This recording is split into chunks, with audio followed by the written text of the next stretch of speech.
why middle class wages are not growing. Let's spend 10 minutes here, ladies and gentlemen. Make sure y'all hit a like for the algorithm, subscribe to the channel, and turn on your notifications. Get your tickets. Discount code in the description. Get your tickets. Discount code Anton, and then make sure y'all tap into the Patreon. Let's get it, y'all. Between 1979 to 2024, productivity in the US soared by 80.9%, while hourly pay grew by just 29.4% during the same period. The paychecks of typical workers have not grown nearly as fast as overall economic growth over the past 40 years. In June 2024, 2/3 of middle-income households believed that their income was falling behind the cost of living. I think that many Americans feel the financial struggle because their household budget and their household balance sheets are facing so much pressure.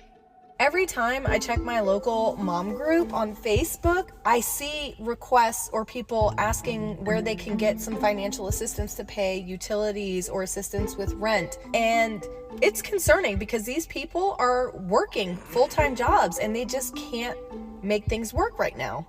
The issue of Go back to your baby daddy. wage trends, wage suppression, I mean, it just could not be more central to what has happened to the middle class over the past couple of decades. So what exactly is keeping the middle class from earning a higher paycheck?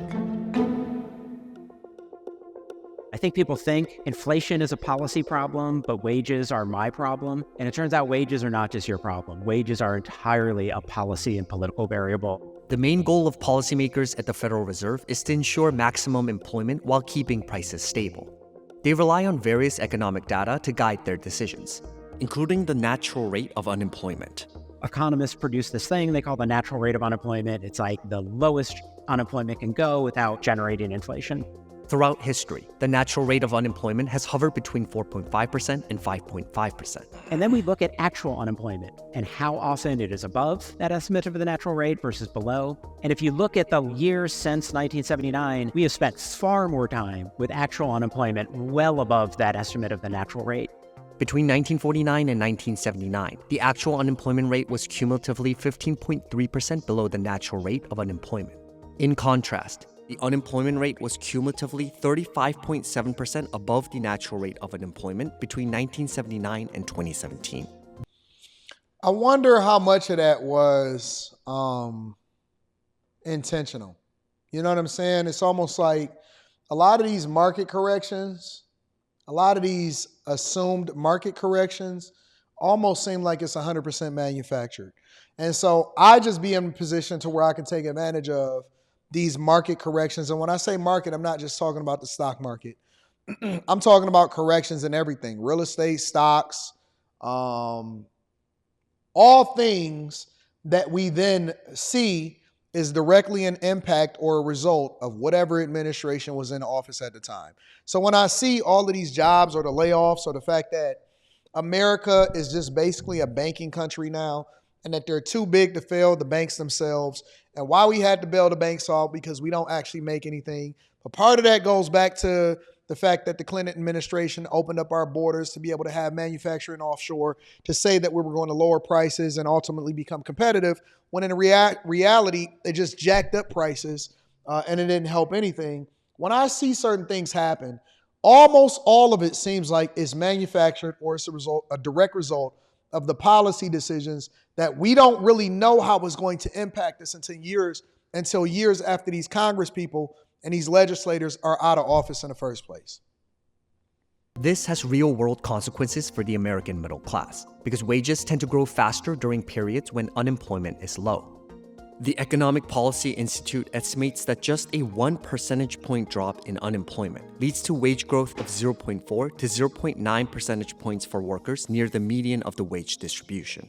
The best bargaining chip any employee has to getting wage growth is going to the boss and saying, I'm going to go somewhere else unless I make more money. That's a fact. And that's just not a credible threat when unemployment is high. The only people whose wages are not very affected by unemployment are... Well, it's not a credible threat when you're not a valued employee. So just because you say, hey, I think I'm about to go to somewhere else, then it no longer becomes a credible threat. All right? When you say, yo, I'm about to go somewhere else, it no longer becomes a credible threat if they can afford to have you gone and they don't value you as an employee. And just because you work there, don't mean that they should value you as an employee. like the 90th and 95th percentile. Like they don't need super low unemployment to get some consistent wage growth, but the middle class absolutely does. This means the Federal Reserve's policy decisions that result in higher than necessary unemployment might be creating conditions that actively hold back wage growth for middle-class Americans. Location could be another factor. There are other reasons for why we've seen less growth in the middle than, say, at the other parts of the distribution. Another one is just that people don't move as much as they used to. The share of Americans Seems on like the people move move more than they used to. People are more willing to relocate than they ever have before. I don't know, I could be wrong. has declined over the years, from more than 20% in 1948 to just 8.7% in 2022. Between 1986 and 1997, almost 29% of job seekers relocated for new jobs. That number has fallen to just 1.6% in 2023. Location plays a crucial role in wages. Despite the surge in remote work during the COVID-19 pandemic, wages for remote and hybrid jobs haven't grown nearly as much as salaries for full-time in-office roles, with some research estimating that remote workers could earn up to 30% more if they came into the office 5 days a week. That's a fact. When we was in during the pandemic and we was starting to come out during the pandemic, and I was telling a lot of people that was following me at that time, because a lot of y'all are new, I was telling a lot of people that was following me at that time that that was a time for you to get more face time and more visibility with upper leadership.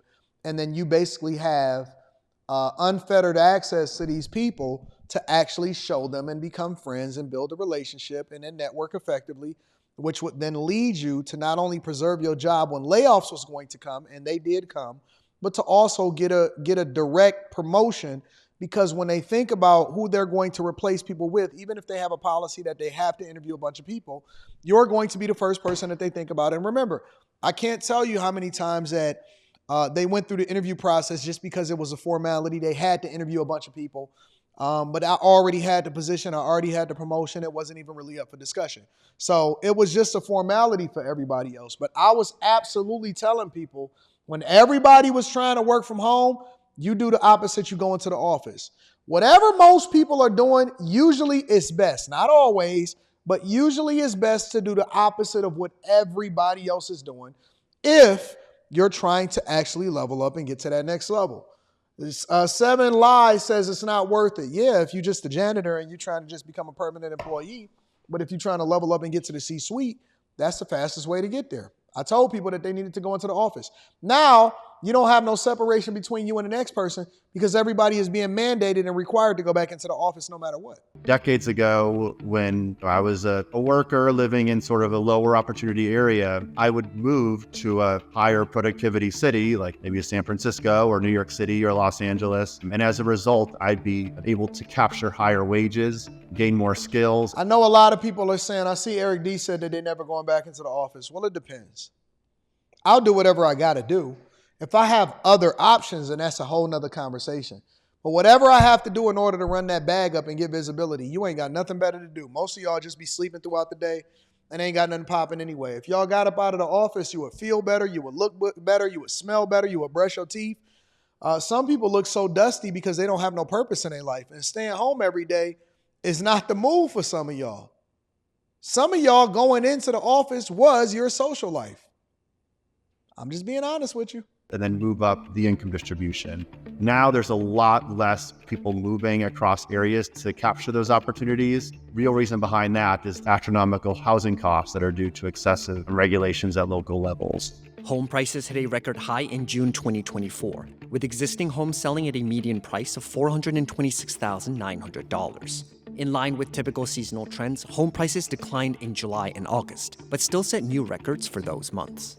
The overwhelming number of jobs in the U.S. are in places that have really not seen much construction of housing. Some economists also argue that globalization has played a pivotal role in stalling wage growth for middle-income Americans.